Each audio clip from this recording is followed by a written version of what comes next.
Yanni, good morning once again, and thank you for joining me at the Mr. Beauty Equipment headquarters located in Freeport, Long Island, New York.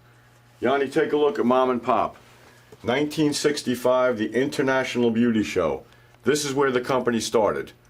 With one hair dryer that Pop went out to California, signed a distributorship with a gentleman, got back on the plane, grabbed Mom, went to the show, and they made it happen. This was the start of the company.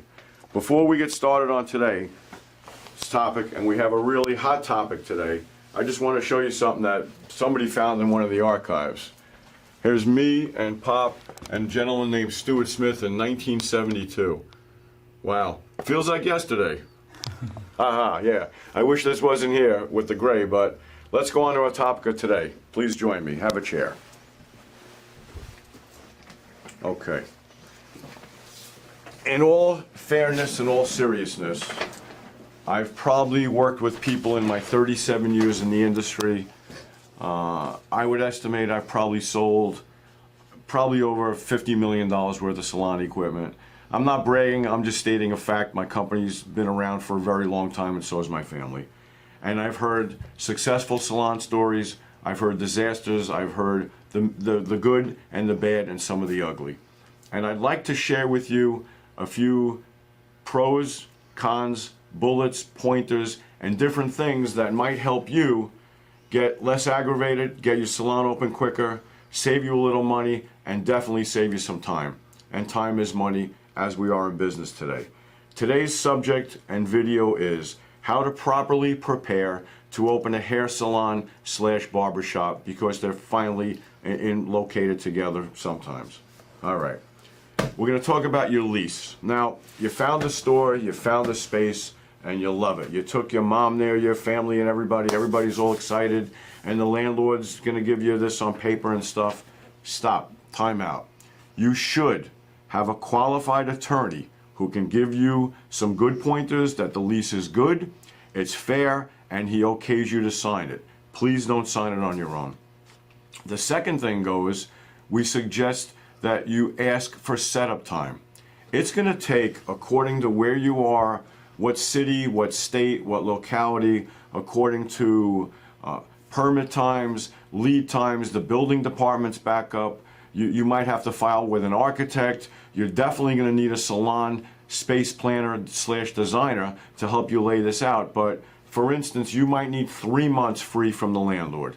Ask for it. Landlords are cooperative most of the time, and for the right tenant with the right feeling for each other, you'll probably get it. You're going to need this time to make your business plan work.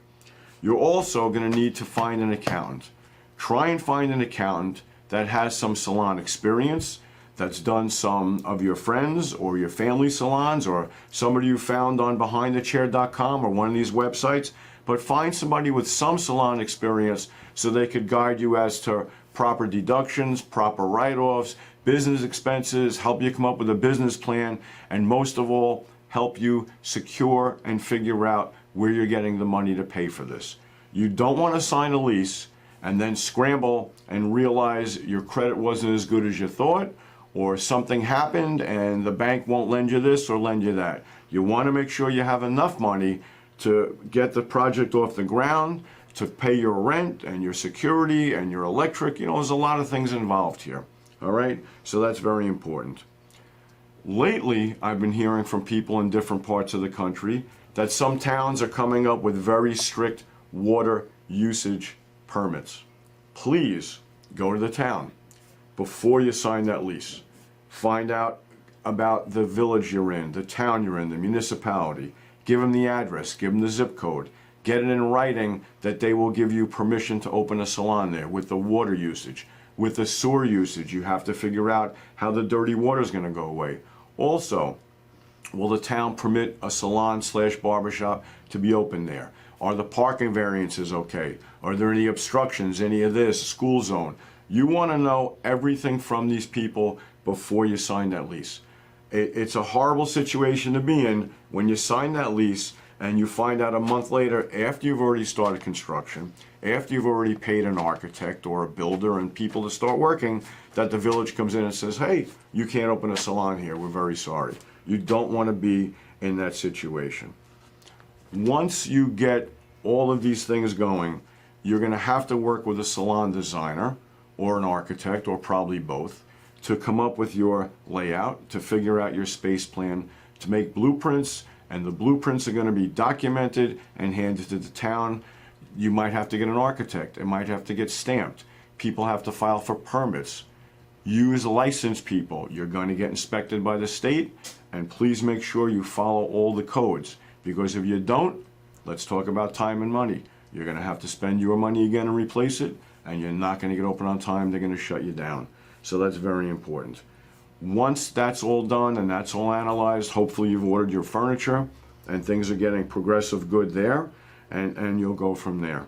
Folks, it's real important that you take your time and you do your homework and you make stuff work on paper. Also, you want to contact the state headquarters where you are, Division of Licensing, etc., and find out what's required. How many different salon licenses, owner's license, renter's licenses, different insurances. There's a lot of things which you should do some good homework time and make it work like that. All right, now, you're happy, your lawyer's happy, the accountant's happy, you've worked out all the issues with the town, you've secured your financing, you realize it's going to take you 3 months, 2 months, 6 months, whatever it's going to take. You're properly insured and you're ready to rumble. Ready to rumble, right? Hey! Anyway, what along the way you had to have done is you had to have consulted with a salon space planner. Hopefully somebody professional, hopefully somebody that's had some experience, and somebody that can sit down with you, analyze the square footage, read your mind, pick your brain, and create your dream on paper and in function. And what I mean by function is anybody can take 2 chairs and anybody can take a wall and on paper make it fit. But whether it fits in function, whether it has room to create, whether you have room to move behind, whether you have the right space plan to backwash. Now, I've seen plans come down the road over the years, and this is a bad example, but stylists need room in between this center line, in between this center line. You can't work, and you can't expect everybody to just work one way. People do turn their chairs. We do shampoo from the right. There's a lot of things that a salon professional designer will realize, put on your plan, put on your layout, and build you what you want. You want to have your salon of your dreams. You want to be in a very pleasant place. You're going to go there every day. Hopefully the professional you chose to work with you can put some 3Ds together so you can visualize what your concept is. Hopefully it's going to be your dream, and they're going to make it reality. You're making a big investment. You're going to live here until you end up realizing that it was a good deal and you're very happy with what you've done. So Yanni, along with everything else that we've discussed, the layout, the design, the concept, what it looks like, and again, here's a great shot of a 3D. It shows you the shop flow, the reception desk, little seating area, nice color bar, outside application bar, backwashes, processing area, and back-to-back stations. So this is critical. It has to get planned, it has to get space planned, it has to get dimensioned, it has to get analyzed, it has to get built by the correct factory. So it's going to give you what you want at the price you could afford the day you need it. That's what's important when you're doing this stuff. So please, give yourself enough time, make it work, consult a salon professional designer. I wish you a lot of luck. I hope this helps. I hope you save some time. I hope you save some money. I hope you make a good investment and you're profitable and you cut hair in your successful salon for many years. Thanks for stopping in, and we're Mr. Beauty Equipment, 800-545-3777, MrBeauty.com. Thank you.